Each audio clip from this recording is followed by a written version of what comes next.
There's a moment in every catastrophic failure where everything hinges on a single choice.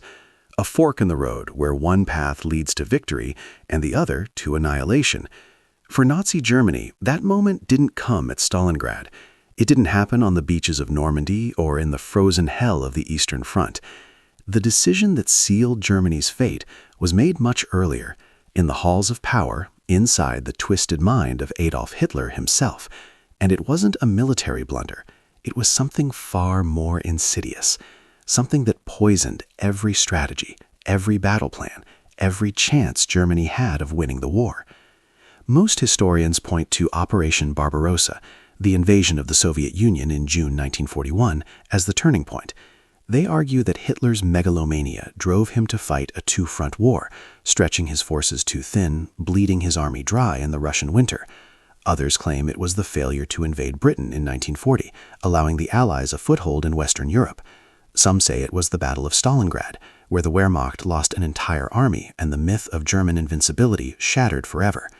These were all critical mistakes, devastating losses, but they were symptoms, not the disease. The real decision, the one that made all those failures inevitable, was made in 1933, long before the first shots of World War II were ever fired. It was the decision to build the entire German war machine on the foundation of Nazi ideology, not just as propaganda, not just as a political tool, but as the core operational principle that governed every aspect of Germany's strategy, its economy, its military doctrine, and its leadership structure. Hitler didn't just want to conquer Europe, he wanted to reshape reality itself according to his delusional racial fantasies, and that delusion became Germany's death sentence. Nazi ideology wasn't just window dressing, it was the engine. Every decision Hitler made was filtered through a worldview that rejected objective reality in favor of mystical racial theories, pseudo-scientific nonsense, and a fanatical belief in Aryan supremacy. This wasn't a regime that made rational calculations about resources, logistics, or geopolitical strategy. This was a regime that believed willpower could overcome mathematics, that racial purity could substitute for industrial capacity, that destiny was on their side because they were the master race. And when your entire war effort is built on a foundation of lies, it doesn't matter how many tanks you have or how skilled your generals are. You're already doomed. Consider this. Germany entered World War II without the industrial capacity to sustain a prolonged conflict. They knew this. Their own military planners knew this. But Hitler believed that the war would be short. He believed that Germany's racial superiority would translate into swift, decisive victories. Blitzkrieg wasn't just a military tactic, it was a reflection of Nazi ideology. The idea was simple: strike hard, strike fast, and the inferior races would collapse. France would fall in weeks, Britain would sue for peace, the Soviet Union would crumble like a house of cards. And for a while, it worked. Poland fell in a month, France surrendered in 6 weeks. It seemed like Hitler was right, but he wasn't winning because of racial superiority. He was winning because he was fighting enemies who weren't prepared for total war. The moment Germany faced an opponent willing to match their brutality and commit fully to industrial warfare, the Soviet Union, the illusion shattered. The Nazi regime purged its own military and scientific communities of anyone who didn't fit their racial profile. Jewish scientists, Slavic engineers, anyone deemed undesirable. Albert Einstein fled to America. Other brilliant minds were sent to concentration camps or murdered outright. Germany lost an entire generation of intellectual capital, people who could have developed better weapons, cracked enemy codes, or improved logistics. Meanwhile, the Allies were harnessing the talents of refugees from Nazi-occupied Europe. The Manhattan Project, the program that developed the atomic bomb, was filled with scientists who had escaped Hitler's madness. Germany literally drove away the people who could have won them the war. And then there's the Holocaust, not just a moral atrocity, but a catastrophic waste of resources. The Nazi regime diverting manpower, railway infrastructure, and industrial capacity toward the systematic murder of millions. Trains that could have transported soldiers and supplies to the Eastern Front were instead used to ship Jews, Roma, and other victims to death camps. Factories that could have produced ammunition were converted into killing facilities. Soldiers who could have reinforced the front lines were instead assigned to guard concentration camps. All of this in service of an ideological obsession that had nothing to do with winning the war, and everything to do with satisfying Hitler's deranged vision of racial purity. But perhaps the most damning consequence of Nazi ideology was the way it corrupted Germany's command structure. Hitler didn't trust his generals. He saw himself as a visionary genius, guided by destiny, while his military leaders were mere technicians. He overrode their advice constantly, micromanaging battles from hundreds of miles away, refusing to allow strategic retreats even when they were militarily necessary. Why? Because Nazi ideology demanded that Germans never show weakness. Retreat was unthinkable. Surrender was treason. German soldiers were ordered to fight to the last man, not because it made tactical sense, but because the ideology demanded sacrifice. Entire armies were encircled and destroyed because Hitler refused to let them withdraw. This wasn't incompetence. This was ideology overriding reality, and it happened again and again and again. The rot went deeper than military strategy. It infected the very soul of Germany's war economy. While the Allies, particularly the United States and the Soviet Union, were building rational, centralized systems of industrial production, Nazi Germany was operating under a bizarre patchwork of competing fiefdoms, each controlled by a different party official trying to curry favor with Hitler. There was no coherent economic planning, no unified command structure, just chaos dressed up as authority. Hermann Goering controlled the Luftwaffe and vast sectors of the economy through his 4-year plan. Albert Speer ran armaments production. Heinrich Himmler commanded the SS, which operated its own industrial empire built on slave labor. Joseph Goebbels controlled propaganda, but constantly interfered in military and economic decisions. Each of these men reported directly to Hitler, and each of them competed viciously for resources, authority, and the Führer's approval. The result was catastrophic inefficiency. Factories would receive contradictory orders.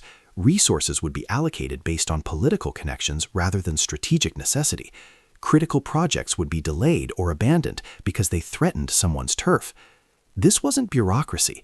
This was social Darwinism applied to government. Hitler deliberately created overlapping jurisdictions and competing power centers because he believed conflict made organizations stronger. He thought competition between his subordinates would produce the best results, that only the strongest ideas would survive. In reality, it produced paralysis, waste, and a system so dysfunctional that Germany was still using horses to transport supplies on the Eastern Front, while the Soviets were deploying entire mechanized divisions. The numbers tell the story. In 1944, the year Germany needed to maximize production to stave off defeat, the Nazi regime was producing fewer tanks than the Soviet Union, despite having started the war with superior technology and industrial infrastructure.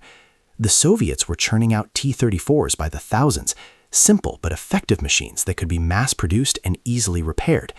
Germany, meanwhile, was building Tigers and Panthers, magnificent engineering achievements that were also maintenance nightmares, resource hogs, and impossible to produce at scale. Why? Because Nazi ideology valued perfectionism and craftsmanship over pragmatism. The master race didn't build cheap, disposable tanks. They built works of art. And those works of art broke down constantly, required specialized parts that didn't exist, and spent more time in repair depots than on the battlefield. Then there's the Wunderwaffe obsession, the miracle weapons. Hitler became increasingly fixated on secret superweapons that would turn the tide of the war. The V-2 rocket, the Messerschmitt Ne-262 jet fighter, the Maus super heavy tank. These projects consumed enormous resources and produced negligible results. The V-2 program alone cost more than the Manhattan Project and killed more people in its production, slave laborers worked to death in underground factories, than it did when deployed against Allied cities.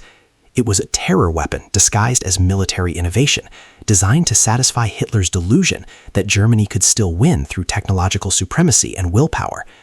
The Me-262 jet fighter could have been a genuine game-changer if deployed properly as an interceptor against Allied bomber formations. German engineers pleaded with Hitler to produce it en masse as a defensive weapon. Instead, Hitler insisted it be redesigned as a bomber, delaying production by months and squandering its potential. Why? Because Nazi ideology demanded offense, not defense. Attacking was glorious. Defending was admission of weakness. Never mind that Germany desperately needed air defense as Allied bombers reduced its cities to rubble. The Führer's pride mattered more than strategic reality. And then there was the oil crisis, the single most crippling resource shortage Germany faced, and one that was entirely predictable. Germany had minimal domestic oil production. It relied on synthetic fuel plants and imports from Romania. Any rational assessment would have concluded that securing oil should be the absolute top priority. When Operation Barbarossa launched, the logical strategic objective would have been the Caucasus oil fields in southern Russia. Capture those, and Germany could fuel its war machine indefinitely while denying the Soviets their primary energy source. But that's not what Hitler did. Instead, he divided his forces, sending Army Group South toward the oil fields while simultaneously launching Army Group Center toward Moscow and Army Group North toward Leningrad. He wanted to capture everything at once: the Soviet capital for symbolic reasons, Leningrad to erase the birthplace of Bolshevism, and the oil fields because they were actually important.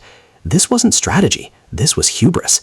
The Wehrmacht didn't have the manpower or logistics to achieve all three objectives simultaneously, so they achieved none of them decisively. When the advance stalled and winter set in, Hitler made another ideological decision: no retreat. German forces were ordered to hold their positions no matter the cost. Entire divisions froze to death or were cut off and destroyed because withdrawing to defensible positions was considered unthinkable. In Hitler's mind, every meter of Soviet soil surrendered was a betrayal of the master race's destiny. Reality didn't matter. Body counts didn't matter. Only the mythology of invincibility mattered. By 1942, Germany was bleeding resources it couldn't replace, while fighting enemies who had functionally unlimited industrial capacity. The Soviet Union was relocating entire factories east of the Urals, beyond the reach of German bombers, and ramping up production to staggering levels. The United States was converting its massive industrial infrastructure to war production, building ships faster than Germany could sink them, and planes faster than the Luftwaffe could shoot them down. Britain, though battered, remained defiant and was serving as a launching pad for the eventual invasion of Europe. Nazi ideology offered no solution to this problem. Instead, it doubled down. The regime intensified the Holocaust, diverting even more resources to mass murder. It accelerated scorched earth policies in occupied territories, guaranteeing that partisan resistance would intensify. It refused to mobilize German women for factory work because Nazi ideology insisted a woman's place was in the home, while Soviet women were building tanks, flying combat missions, and fighting on the front lines. Germany was fighting World War II with one hand tied behind its back, not because it lacked resources, but because its ideology forbade it from using them rationally. And at the center of it all was Hitler, a man who genuinely believed he was chosen by fate to reshape the world, whose ever instinct was guided by delusion rather than data, who surrounded himself with yes-men and murdered anyone who challenged him. The military officers who might have corrected his mistakes were either purged, sidelined, or too terrified to speak up. The bureaucrats who might have imposed rational economic planning were caught in endless turf wars. The scientists who might have developed genuine technological advantages had fled or been exterminated. The mythology of German military superiority, the Wehrmacht as an unstoppable force of perfectly disciplined soldiers led by brilliant strategists, was always a fiction. But it was a fiction the Nazis needed to believe, because if they admitted the truth, that they were outmatched industrially, numerically, and strategically, the entire ideological house of cards would collapse. Nazi doctrine couldn't accommodate defeat. It couldn't process setbacks. Every failure had to be blamed on betrayal, sabotage, or the inferiority of subordinates, never on the system itself, never on the Führer. This is where ideology becomes most lethal, when it prevents a nation from learning from its mistakes. After the disaster at Stalingrad in early 1943, where an entire German army was encircled and destroyed, a rational leadership would have reassessed its strategy. They would have recognized that the Soviet Union wasn't going to collapse, that the Red Army had learned how to fight, that Germany needed to transition to a defensive posture to preserve what it still held. Instead, Hitler launched Operation Citadel, the Battle of Kursk, just months later, throwing his rebuilt armored divisions into a massive offensive against fortified Soviet positions. The Soviets knew it was coming. Soviet intelligence had penetrated German high command. They had weeks to prepare. They built defense lines in depth, planted millions of mines, positioned anti-tank guns, and concentrated their forces exactly where the attack would come. It was a trap, and German commanders knew it. They warned Hitler. He ignored them. Why? Because Nazi ideology demanded offensive action. Defense was for the weak. Attack was the essence of the warrior spirit. The master race didn't cower behind fortifications. They struck at their enemies with overwhelming force. Kursk became the largest tank battle in history and a catastrophic German defeat. The Wehrmacht lost thousands of irreplaceable tanks, aircraft, and trained soldiers in a battle that accomplished nothing except to bleed Germany white. After Kursk, the strategic initiative on the Eastern Front permanently shifted to the Soviets. Germany would never launch another major offensive. From that point forward, it was retreat, collapse, and desperation. But here's the thing. Even in retreat, Nazi ideology continued to poison every decision. As Soviet forces advanced westward, liberating occupied territories, Hitler ordered scorched earth policies: burn the crops, destroy the infrastructure, leave nothing for the enemy. This wasn't just cruelty, it was strategic insanity.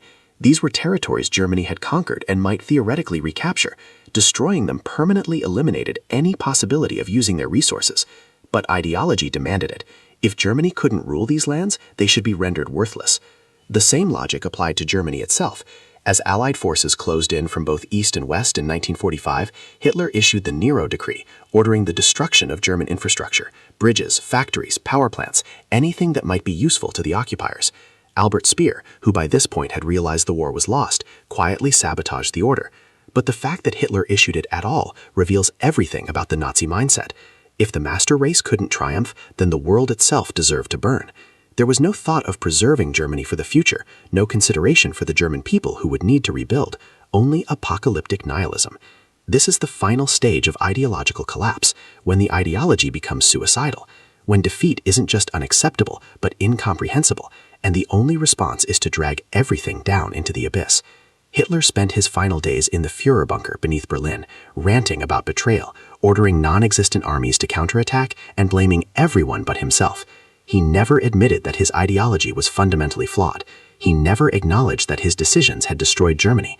In his final testament, written hours before his suicide, he blamed the Jews for starting the war and called on future generations to continue the racial struggle. Even in death, the delusion persisted. Now contrast this with Germany's enemies. The Soviet Union under Stalin was hardly a paradise of rational governance. Stalin's purges had gutted the Red Army's officer corps in the late 1930s, executing tens of thousands of experienced commanders and replacing them with political loyalists. This incompetence directly contributed to the Soviet Union's catastrophic early defeats in 1941. But here's the crucial difference. Stalin could learn. He was brutal, paranoid, and ruthless, but he wasn't ideologically blind.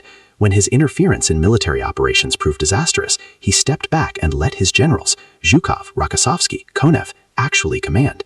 He reorganized Soviet industry, relocated factories, mobilized the population, and accepted advice from technical experts. Stalin's regime was totalitarian, but it was pragmatically totalitarian. It cared about results. When something didn't work, they changed tactics. The Soviets studied German blitzkrieg methods and adapted them.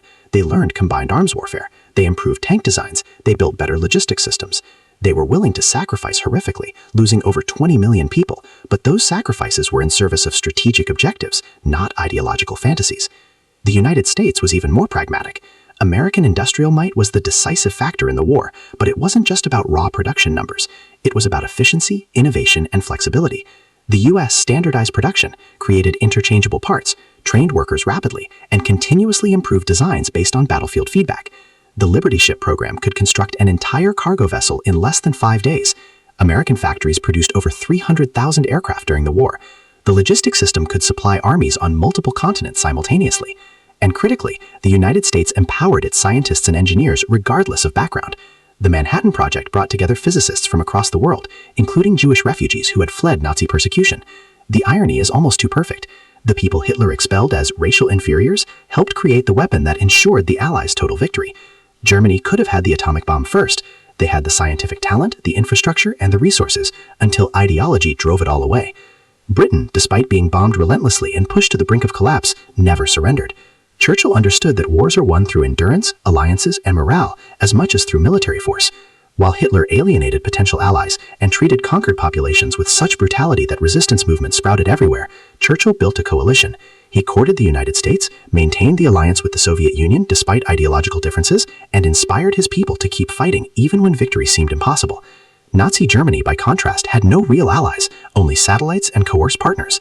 Italy was militarily incompetent and collapsed at the first serious pressure. Japan was fighting its own war in Asia with no coordination with Germany. Romania, Hungary, and Finland only participated because they feared Soviet expansion or hoped to reclaim lost territory. None of them were ideologically committed to Nazism. The moment the tide turned, they all looked for exits.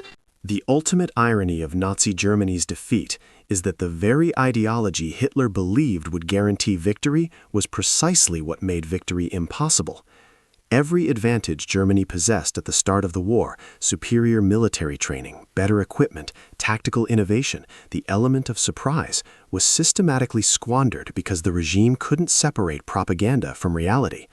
They believed their own lies. And when you build an entire war machine on the foundation of delusion, collapse is inevitable. Consider the human cost of this ideological obsession. Germany began World War II with approximately 80 million people and some of the best educated, most technically skilled workforce in Europe. By the war's end, over 7 million German soldiers were dead, millions more were wounded or captured, and German cities were obliterated. But the truly staggering waste wasn't just German lives. It was the systematic extermination of the very people who could have contributed to Germany's success. The Holocaust didn't just murder 6 million Jews, it erased doctors, engineers, scientists, artists, teachers, and entrepreneurs.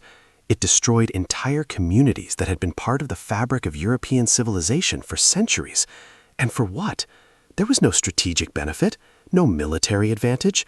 The Holocaust was pure ideology in action, the Nazi vision of racial purity pursued to its logical, horrific conclusion, even as it undermined everything else Germany was trying to achieve. Historians have calculated that the resources devoted to the final solution, the infrastructure, the manpower, the transportation, could have equipped dozens of additional divisions, fortified defensive positions, or sustained the Eastern Front through critical periods. Instead, those resources were used to build factories of death. This is what happens when ideology overrides pragmatism completely. The Nazis weren't just evil, they were stupid in their evil. A rational regime bent on conquest would have exploited occupied territories, extracted resources, and incorporated conquered populations into the war effort. Instead, Nazi Germany treated conquered peoples with such savagery that resistance became inevitable.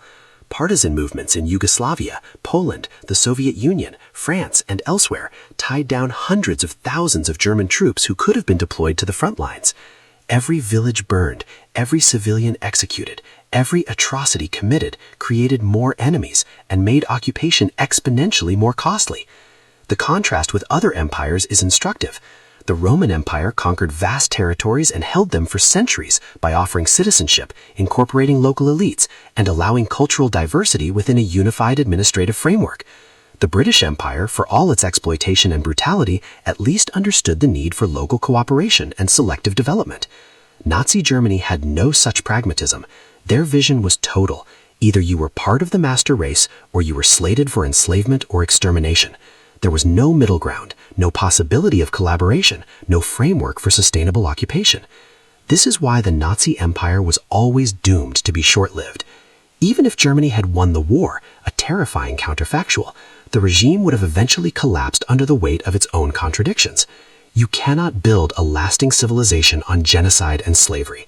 You cannot maintain an empire when your ideology demands the destruction of everyone you conquer.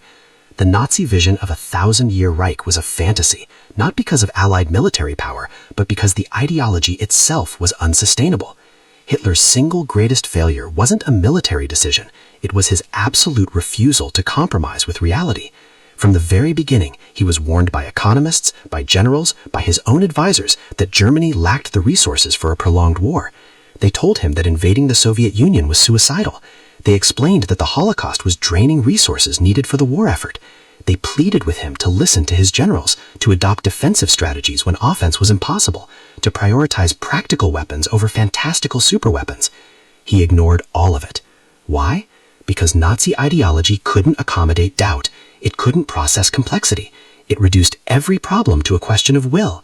If we want it badly enough, if we believe strongly enough, if we're racially pure enough, we will prevail. This is magical thinking dressed up as political philosophy, and magical thinking doesn't win wars. The Allies understood something fundamental that the Nazis never grasped. Wars are won by logistics, production capacity, resource management, and the ability to adapt to changing circumstances. Ideology matters. It motivates soldiers, sustains morale, justifies sacrifice, but it cannot substitute for material reality. The Soviet Union had more people, more land, and more resources. The United States had the world's most powerful economy. Britain had a global empire to draw upon. Germany had brilliant generals and brave soldiers, but they were fighting with one hand tied behind their backs by a leadership that valued ideological purity over strategic sense. In the end, Nazi Germany's defeat wasn't decided by any single battle or campaign. It was determined the moment Hitler chose to build his regime on a foundation of racial pseudoscience, totalitarian control, and apical delusion. Every subsequent decision flowed from that original sin. Operation Barbarossa, the Holocaust, the refusal to retreat, the squandering of resources on wonder weapons, the alienation of potential allies, the destruction of Germany itself in the final days, all of it was inevitable once the ideological framework was established. This is the lesson that echoes through history. Ideology unchecked by reality is a poison that destroys from within. It doesn't matter how powerful your military is, how advanced your technology, or how fanatical your followers. If your worldview is fundamentally disconnected from truth, you will make catastrophic decisions at every level. You will waste resources, alienate allies, inspire resistance, and ultimately engineer your own destruction. Nazi Germany didn't lose World War II because of bad weather in Russia, or because of one tactical mistake, or even because the Allies had more tanks and planes, though all those things mattered. Nazi Germany lost because the regime was built on lies, and lies cannot sustain an empire, no matter how many people believe them. Hitler's single greatest decision, the one that cost Germany everything, was the decision to let ideology dictate every aspect of governance, strategy, and warfare. That decision was made in 1933, when the Nazis took power. Everything that followed was just the slow-motion catastrophe of that choice playing out across a continent soaked in blood. The bunker in Berlin where Hitler spent his final days, issuing orders to phantom armies and blaming everyone but himself, was the perfect monument to the ideology he created. Underground, cut off from reality, surrounded by sycophants, collapsing under the weight of its own delusions. The 1,000-year Reich lasted 12 years, and when it fell, it took Germany down with it, not because of external enemies, but because of the poison at its core. That's the real lesson of Nazi Germany's defeat. The enemy that destroyed them wasn't the Soviets or the Americans or the British. It was the ideology itself. It was always the ideology.